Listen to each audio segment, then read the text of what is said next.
Hello， 大家好，我係店長 Alex。Java Neo 呢部單車已經面世咗喺市場差唔多有1個月多啦，而好多客人成日都反映到一啲關於呢個單車嘅小問題俾我聽，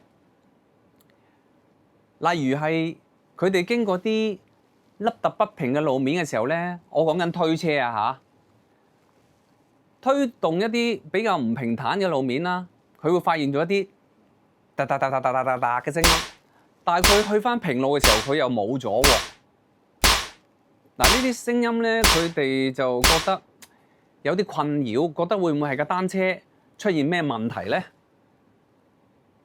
嗱，我今日就同大家解構一下，點樣可以完全解決到呢啲咁樣嘅異響嘅聲音。我可以分享俾大家睇，同埋自己點樣 DIY 去令到呢一個雜音可以完全消除嘅。而家同大家馬上即刻去片。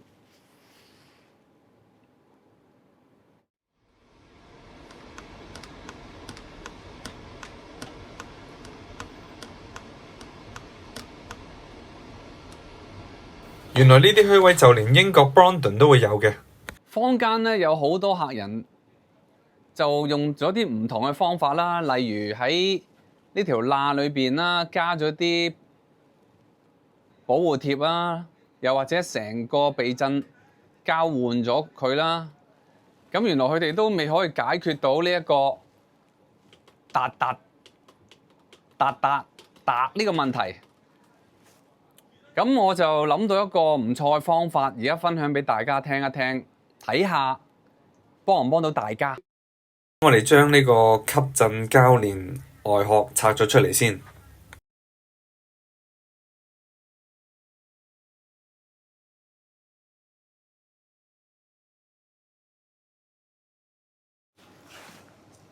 嗱，首先我哋準備一把銼，越大越好，細嘅都唔緊要，擺喺地下。然之後將頭先拆咗出嚟嘅避震器，我哋將呢個頂部磨薄0.15mm。OK， 而家示範俾大家睇一睇，用咩方法係最快嘅。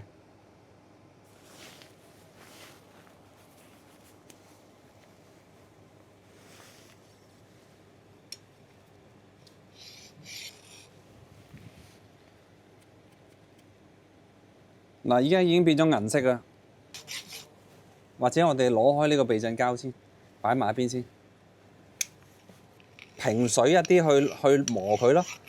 如果你一側咗嘅話，你就會斜㗎啦。最緊要呢個 hold 住呢個角度要夠定同埋夠直。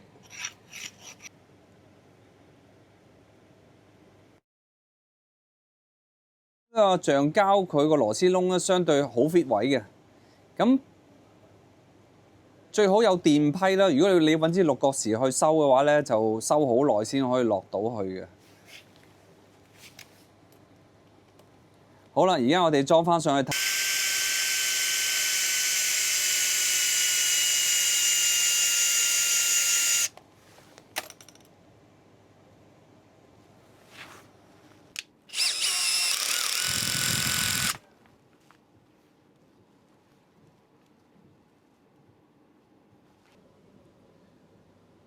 嗱，我而家咧就將呢兩個膠圈拆出嚟俾大家睇一睇。嗱，你哋一定好好奇嘅，點解？喂，乜原來呢度有兩個有個膠圈嘅咩？我從來都唔見有嘅，點解？嗱，因為呢兩個膠圈，你會一路用嘅時候咧，一路彈一路撞擊咧，係有機會撞斷咗。到撞斷咗嘅時候咧，你呢個膠圈咧就會唔見咗噶啦。即係話其實呢兩個膠圈係屬於消耗品嚟嘅。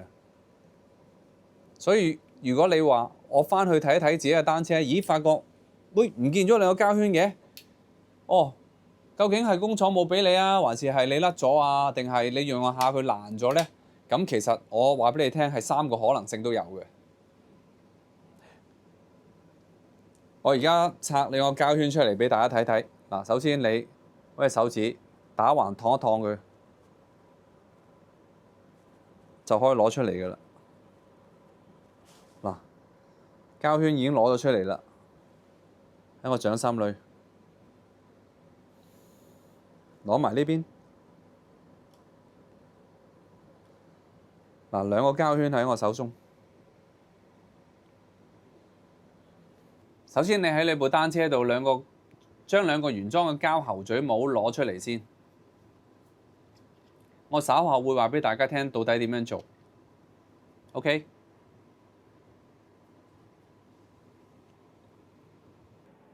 好，而家真係要睇下呢兩粒喉嘴膠蓋係咪真係可以幫到我將啲虛位減低。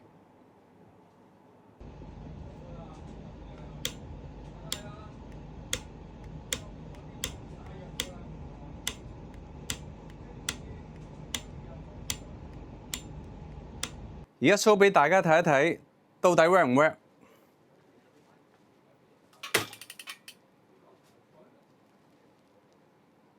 到底仲有冇啲虛位呢？好，而家搞掂咗啦，睇一睇真實嘅效果係點樣先。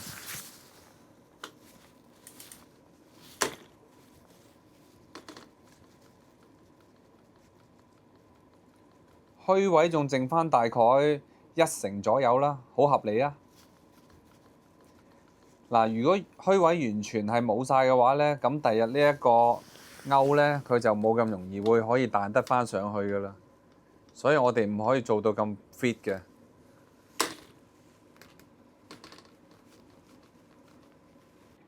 如果覺得自己有能力可以 handle 到嘅話呢，就可以好似我咁嘗試喺屋企做一個 DIY 啦。咁如果真係搞唔掂嘅話呢，就可以 WhatsApp 過嚟請教一下我嘅。今集我哋講呢個虛位嘅問題，其實絕大部分呢類型嘅摺疊單車都會有相同嘅情況。就算買部幾萬蚊嘅 Birdie、幾萬蚊嘅 Brandon， 結果都係一樣有呢一個問題。如果要做到完全冇虛位，的而且確係要花一啲功夫嘅。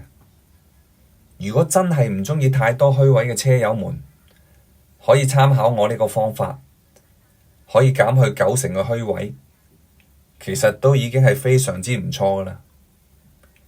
因為始終都要畀返啲走盞位個勾可以扣得到。